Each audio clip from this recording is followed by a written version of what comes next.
بسم اللہ الرحمن الرحیم۔ رب ذوالجلال کے بابرکت نام سے شروع کرتی ہوں جو دلوں کے راز خوب جانتا ہے۔ میں تمام ناظرین کو ناز وائس چینل میں دل کی گہرائیوں سے خوش آمدید کہتی ہوں۔ قرآن سے انبیاء کے واقعات، جس میں آج کی ہماری کہانی ہے ملکہ اور ایک پرندہ۔ ایک دن حضرت سلیمان علیہ السلام، جن کے پاس پرندوں کی بولی سمجھنے کی طاقت تھی، تمام پرندوں کا معائنہ کر رہے تھے۔ ہدہد کہاں ہے؟ سلیمان علیہ السلام نے حیرانگی سے پوچھا۔ وہ مجھے دکھائی نہیں دے رہا۔ اگر اس نے مجھے اپنی غیر حاضری کی کوئی معقول وجہ نہیں بتائی تو میں اس کو سخت سزا دوں گا، یہاں تک کہ اسے قتل بھی کر سکتا ہوں۔ تھوڑی ہی دیر بعد ہدہد پہنچ گیا۔ میں نے آج وہ دیکھا ہے جس کے بارے میں آپ کچھ نہیں جانتے۔ ہدہد نے سانس بھرتے ہوئے کہا، میں آپ کے لیے دور کے ایک ملک سبا سے سچی کہانی لایا ہوں۔ وہ اپنی بات جاری رکھتے ہوئے بولا، جہاں میں نے دیکھا کہ ایک عورت لوگوں پر حکومت کر رہی ہے۔ اس عورت میں ساری خوبیاں ہیں۔ ہدہد نے اپنی بات جاری رکھی، اور اس کا ایک شاندار تخت ہے، مگر وہ اور اس کے ماتحت اللہ تعالیٰ کے بجائے سورج کی عبادت کرتے ہیں۔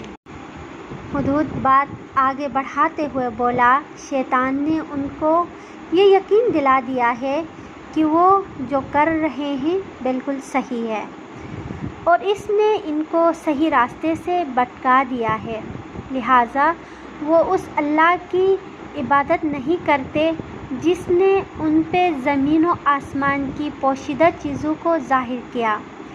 اس کے ساتھ ہی ہدہد اللہ کی تعریف اور بڑائی بیان کرتے ہوئے بولا، اللہ کے سوا کوئی معبود برحق نہیں ہے، اور وہی عظیم تخت و تاج کا مالک ہے۔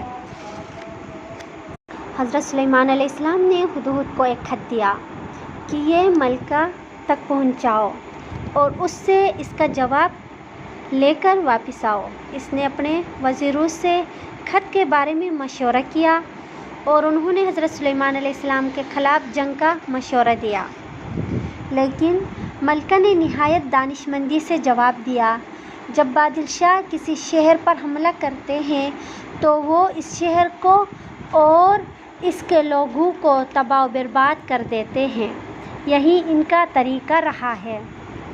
لہٰذا اس نے جنگ کے بجائے قیمتی تحائف حضرت سلیمان علیہ السلام کے لیے بھجوائی، جن کو حضرت سلیمان علیہ السلام نے لینے سے انکار کر دیا، اور پھر وہ خود حضرت سلیمان علیہ السلام سے ملنے کے لیے نکل پڑی۔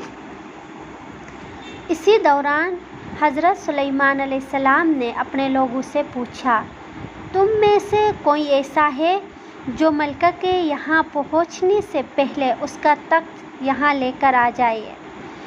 ایک بہت ہی طاقتور جن عفریت نے رضاکارانہ طور پر کہا، میں اس تخت کو آپ کی نشست سے اٹھنے سے پہلے یہاں پہنچا دوں گا۔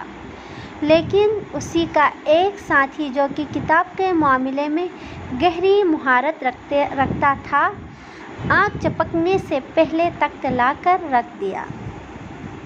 تخت اپنے سامنے دیکھ کر حضرت سلیمان علیہ السلام بہت خوش ہوئے، مگر انہوں نے کسی تفخر کا اظہار نہیں کیا۔ وہ عاجزی کے ساتھ سجدہ ریز ہو گئے اور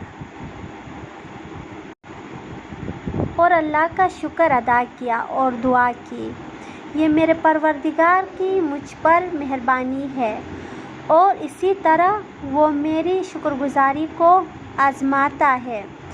وہ جو شکر ادا کرتے ہیں بہت کچھ حاصل کرتے ہیں، لیکن ناشکرے آخر کار سب ہار جاتے ہیں، اور اللہ وہ تو ہر ضرورت سے آزاد ہے، وہی سب سے عظیم عزت والا ہے۔ جب ملکہ یروشلم پہنچی تو اس کو اسی تخت پر، جو کہ معمولی سے رد و بدل کے بعد تھوڑا مختلف لگ رہا تھا، پر بیٹھنے کی دعوت دی۔ وہ جان گئی تھی کہ یہ اسی کا تخت ہے اور اللہ کی طاقت پر حیران تھی۔ حضرت سلیمان علیہ السلام نے اس کی اپنے خوبصورت محل میں رہنمائی کی۔ جب وہ فرش پر چلنے لگی تو اس نے سوچ کر اپنا دامن اوپر کر لیا کہ یہ فرش نہیں بلکہ پانی کا ایک تالاب ہے۔ حضرت سلیمان علیہ السلام نے اسے روکا اور بتایا کہ یہ کوئی پانی کا تالاب نہیں بلکہ شیشے کا ایک ایسا فرش ہے جس کے نیچے پانی بہہ رہا ہے، اور یہ فرش اس چیز کا نظارہ دیتا ہے جو کہ یہ نہیں ہے۔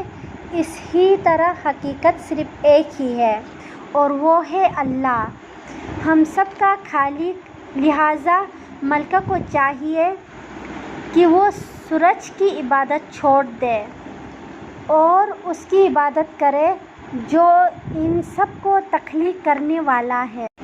ملکہ سمجھ گئی تھی کہ حضرت سلیمان علیہ السلام کے اس پیغام کا کیا مطلب تھا۔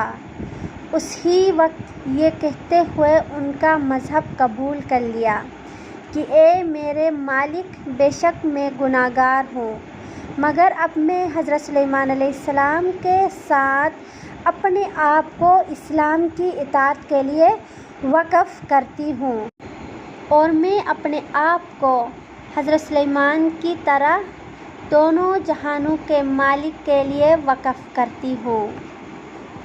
ناز کو دیجیے اجازت۔ اللہ